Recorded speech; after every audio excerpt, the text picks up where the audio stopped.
When it comes to superheroes, sizes don't matter. Here's a look at McFarlane Toys, DC Multiverse, DC Silver Age, The Atom.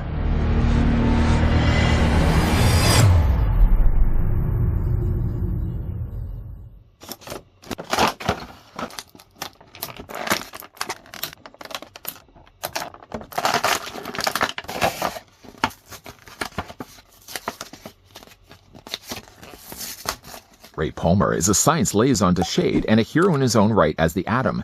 He is also the creator of the Ant Farm, a pioneer in miniaturization technology, and a recent welcome addition to the Justice League of America. I think before anyone gets any ideas about shrinking in size, why don't we first grab the tape measure and see how the figure stands of this size. Grabbing first, of course, the tape measure, we're going to start in inches. Right to the very top of the head I go. You're looking at Ray Palmer standing 6.5 of those, inches that is, or the figure is going to be 17 centimeters tall. Who do we have we can bring in for comparisons? Well, how about a Silver Age Superman? Figure-wise, he's going to be a little bit shorter, of course, than Supes. The Atom's using a standard-sized body, but it's more closer in scale to someone like this. Here's what the figure looks like with Blue Beetle. A very similar style of torso, very similar arms, in fact, as well. Here's what the figure also looks like with Booster Gold. I'm going to bring in some of my, like the classic-looking characters. Firestorm also as well. Here's Plastic Man. And hopefully he's not going to knock anybody over. Here's what the figure also looks like to have. Oh, there he goes. There's one of them. Here's what he looks like also with Hawkman. As for Ray's stuff, the figure comes included with a version of himself that's shrunk down in size. He's also laying down on the job right now. Figure also comes included with a display stand, some swappable hands, but first things first, the figure also comes included with a trading card. Love the artwork, first of all, that they have on the front. Of course, it's matching somewhat the similar colors that we get for the actual figure. And then we flip around to the back, you get the real name, of course, of Ray Palmer, and a very easy to digest, read up, of course, you can read for yourself. It so happens to be the same thing I read at the beginning of this video. Let's move that off to the side. A figure also, like I said, comes included with a display stand. It's not that type of display stand you're used to seeing. Just happen to have an example of that right here. Normally you get yourself a DC logo printed down below here. This time around, actually, because it's a digital release, it's a McFarlane Toys digital stamping that you get instead. Does have still the peg up the top corner, still plugs into the feet the normal way they do. Don't rush right away to the idea of displaying this figure with this stand, because there's a reason why this figure's laying on the job right now. The problem with the figure, though, the smaller version that he comes included with, while it matches somewhat similar in colors, the blue and the red, he has, unfortunately, no posability at all, which is kind of really strange because they could have ventured into the idea of maybe giving this guy some posability. A Page Puncher's release of Ray Palmer, for example, would have had shoulder articulation, elbow articulation, certainly at the very least would have had head movement, but this guy, unfortunately, is just relegated to being a statue. Certainly, though, as a way to sell the Page Punchers, those smaller ones that come included with the comics, had they released a Ray Palmer or the Atom in a version like that, it would have pushed people in the direction of wanting to pick up a Page Punchers, because then they could have had various different sizes. In fact, I don't think it's that late at all if they're still planning to do, it almost looks like it's the same size. If they are planning still to carry on with the Page Punchers, release another version of Ray here that would be a little bit smaller in size and would have some additional posability. I think that would be a good way to cast a line and reel in some collectors that still don't really collect the Page Punchers all that much. The face sculpt, for what it is, for how small it is decently done, although it's a bit of a disappointment that the figure doesn't have any posability at all. He also, because he's using a softer plastic, he has the hardest time to stand. A lot of times, if you're looking at him too, like the way his foot is bent out of the packaging, and I probably could heat this up just a little bit, he wants to lean forward. For that, I would certainly say, because he does have pickles on the bottoms of his feet, yes, make use of this display stand to attach onto this figure. At least then it will ensure that this version of Ray isn't going to fall forward. The figure also comes included with some swappable hands. Now, the way he's configured right now, he has a closed fist on one side, and then on the adjacent side, he has what almost looks like a hand that's specifically there to hold something, although unfortunately the figure doesn't come included with any other accessories than the ones we've already talked about, and of course those hands. The figure's hands, he does come included with a gestured or dynamic hand, and he also comes included with a pointing hand. Now, with these hands, if you're looking at them, if I just put the figure down here for a second, following the rule of thumb, obviously the thumbs are always going to go inward, so he's going to have a hand to swap on this side, and then he's going to have, a hand to swap on this side here. To change those out, let's follow the plan. Let's just go and remove the hand from one side. You just want to carefully remove it from the post. Now, I did have a problem I noticed with trying to remove these hands. It's almost kind of like, if you're looking at this, they've given these guys now really narrow pegs.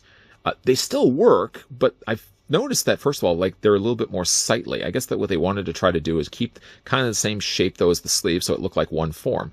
But it is, as a result of it, kind of make the forearm look a little longer. Hold on to this as you're twisting this.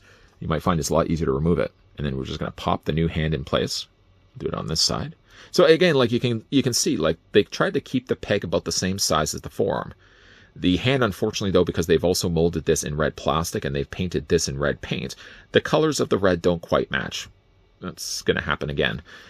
Also do this on this side too. So again, you're going to hold on to, like, the wrist peg right here. And that kind of just helps to hold things in place while you're doing your best to kind of twist the hand off the peg. And then we'll just put the gestured hand there, or dynamic hand. Just pop that in place. There we go. Yeah, again, like, the only thing, unfortunately, about this is that it's very noticeable, the fact that they're clearly using a red plastic and they're clearly have painted this in red paint. It doesn't quite match. That's one thing that's also going to be consistent when you're looking at the lower half of his body. Before doing that, though, I did want to show you guys certainly what his head sculpt looks like. It's a nice looking Atom. It is a nice looking The Atom. I want to make sure I put the in the front of it. Of course, he does have the little symbol there printed very nicely on the front of his face. The eyes are painted well as well. I mean, he could really be a serviceable stand-in for Captain America if they were doing Marvel. I guess they are doing the Marvel statues. But the head sculpt looks good. The blue paint for what they've done as well. Now, there are elements that are molded in blue plastic, and then there's areas as well that they've also painted. His belt, for example, clearly is painted in place. But like the top of his torso is molded in blue plastic as well for his arms. The problem that goes with that, though, is that the lower end of his legs, all of this part is molded in red. So you can already kind of see what's happening here. When you get to the abdomen area, there's very much a divide where one top part is all done in red paint, and then the lower half of his body is kind of more than in the red plastic. I do wish that they could have matched the colors a little bit closer, because it does look like they're from two separate different costumes. One other thing, too, I also noticed with my figure is that the socket joints, so essentially, like, the shoulder attaches into the torso, right? Yeah. Like, you've got these they're not even joints either. They're points that kind of cover over the part that plugs into the torso. But I noticed, like with mine especially, they're really loose. They sit far out, and I wish that they were a little bit more sunken in. I've pushed these in a couple of times now, but every time I want to move then the arm out, these just seem to droop out. You can probably see for yourself. Other than that, though, I like the look of that figure, other than just, again, like, I wish the color of the red was matched a little bit better, and, again, I wish that this was just a little bit tighter up top. Rest of the figure, for the lower half of his body, again, I like the use of the bright red. The belt, obviously, is painted, as I already mentioned. I kind of wish that the belt was molded over top, but because they're wanting to, of course, use the most of their molds, this mold would have just been used from another figure, and then they would have just painted the belt over top of it. The lower boots look good, and again, like the choice for the blue and the choice of the red look really good for the figure. From a paint standpoint, other than really just the red, there's nothing at all I would have certainly changed to his face. It's certainly a good-looking Atom figure. Now, for his articulation, unlike this one that unfortunately has nothing working at all when it comes to movement, this figure, at least for the regular size version of Ray, does actually have your standard articulation. So the head's going to rotate all the way around. It looks up, it looks down, and you can also move it back and forth as well. Shoulders do rotate all the way around. All the same stuff that you're used to seeing when it comes to the multiverse figures. The arms do come out beyond, I would say, 90 degrees. There's a swivel there at the bicep. Double hinge on the elbow, and the hands rotate all the way around. Yes, unfortunately, though, I wish that the pegs were... There's really no way around it, because if they had gone back to using the more circular pegs, then it would have looked like he almost broke his wrist, and there's some swelling there.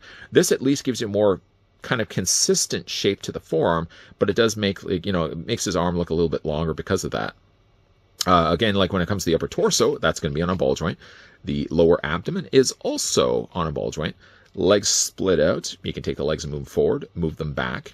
Again, because they are using the softer plastic for the lower trunks, that the figure diaper, and I always do that with these reviews, the figure diaper, again, is going to make... I don't think it doesn't look as bad, because you can see, like, if it follows the form to the top of his body, like, the trunks fit pretty close to that. It doesn't look like they're sticking out. I think they are getting honestly better when it comes to these trunks. But again, like, the legs go forward and back and out. There's a little bit of a squeak. You can twist the top of the legs. You can double hinge on the knees. No articulation here for the lower boots, but there at least is articulation in the ankles, both back and forth this way, an ankle rocker, and of course the ever crucial toe articulation as well. From the sculpting and the execution of the figure, I think it looks good.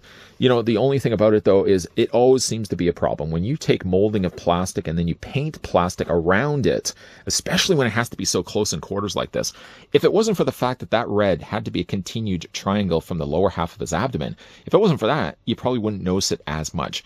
But when you get to things like the lower ends of his sleeves, those are a much darker red, and the top of the point here for the triangle is also darker than the red plastic around it. It certainly does stand out a little bit more. I'm also a little bit disappointed, though, that the smaller version of the Atom doesn't have any posability. Because this is technically, I suppose, considered an accessory to the figure, probably was one of the reasons why they didn't incorporate articulation. But, you know, with them already doing the Page Punchers figures, whether that is a line that anybody's collecting or not, Page Punchers did prove for their size you could still pack in some posability. If any, at the very least, they could have released an Atom in with that posability when it comes to this figure release. Or, again, like ... as an idea thrown certainly out there. If they did want to do any more Page Punchers, and I don't know if, honestly, if the company's pursuing the Page Punchers anymore, had they released an Atom of this same color scheme, it would be certainly a nudge in the right direction for collectors to go out and pick up that figure so that they could have various different size classes with this release. Listen, I think to have the Atom not packed with a smaller version of himself would have seemed a little out of place. The character of the hero, after all, is known for increasing and decreasing his size, so not to include an accessory like that would have been a big letdown. Unfortunately, though, with the accessory only being an accessory and having no posability at all, unless you're going to recreate the pose of the Atom standing straight like a statue, if you're posing him like I got him right now, it's going to lose any bit of the illusion you're trying to pull off. It looks less like he's increased in size, and it looks more like the Atom's just carrying around an action figure version of himself.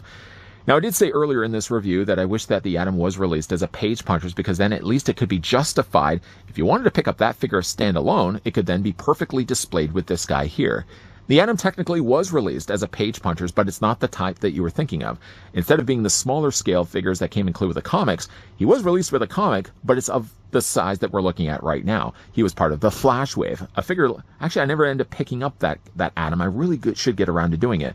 At the end of it, though, I really did want more of a classic look to Ray Palmer, and this one doesn't let me down, although the colors, unfortunately, of the red don't quite 100% match, but that isn't just the fault of McFarlane Toys. That's any company that tries to match paint to plastic, and never is the case you usually get the colors matched perfectly. The colors are pretty close. Things like his hands and things that obviously like his lower abdomen torso don't quite match the painted red that they have above it. But I can live with that at least. I just wish, though, that the smaller version of Atom could have at least had a little bit of posability. I don't expect a whole lot, but at the very least, maybe shoulders, legs, and head, maybe at least you could do something with it. And obviously, you're going to have to use the display stand because the smaller Atom can't stand on his own. What do you guys think of the Atom? Let me know down below in the comments section. Is this one that you guys could see yourselves picking up? By the way, though, it is available right now either in stores or online. Luckily, though, for the price that I found this guy, I think it was under $30 where I found him. That's a price that I can easily live with, because Atom was definitely one I wanted to have displayed with the rest of my Justice League. If you guys did enjoy this video, want to throw it a like. If you guys want to stick around for more, though, hit the subscribe, turn on the bell. Come back, please. As always, guys, thanks for watching. See you guys next time.